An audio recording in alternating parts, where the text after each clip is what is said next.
I'm Nick Snow, watching Government for Oil and Gas Journal in Washington, D.C. Charles T. Drevna, the president of the American Petrochemical and Fuel Manufacturers, made his primary 2013 New Year's resolution early and quickly started to keep it.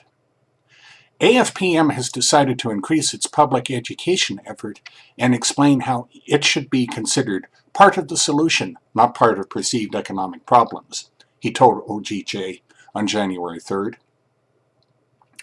Oil and gas producers have been aggressive in explaining how the dramatically improved domestic resource outlook can make a major contribution to the still sluggish U.S. economic recovery, Drevna said. He thinks it's past time for refiners and petrochemical manufacturers to start doing the same. We need to expand beyond the oil patch, he explained.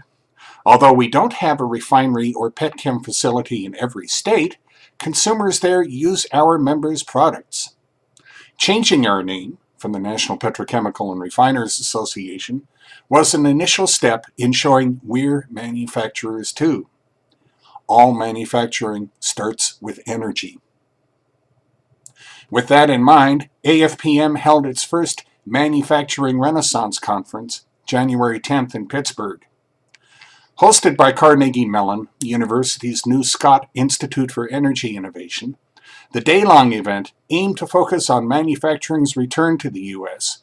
as a result of increased shale energy development and the further possible manufacturing growth as a result. Carnegie Mellon launched the Scott Institute in September with a gift from Sherman Scott, who founded offshore oil and gas mooring systems company Delmar Systems Incorporated in 1968, and his wife, Joyce Bowie Scott. It will support teams of Carnegie Mellon engineers, scientists, economists, architects, policy specialists, and others as they tackle a range of energy and environmental issues, the university said. The January 10th conference's lineup included Gary Adams, the former president of Chemical Market Analysis Incorporated, who is now a chief advisor to IHS Chemical, Bruce Macklin, senior vice president of global operations at ExxonMobil Chemical Company, and Beth Dryden Bosley, managing director of Boron Specialties Incorporated.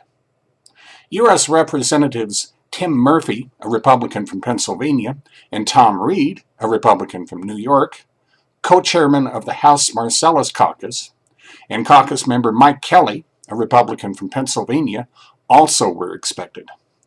Murphy was sworn in as chairman of the Energy and Commerce Committee's Oversight and Investigation Subcommittee on January 4th.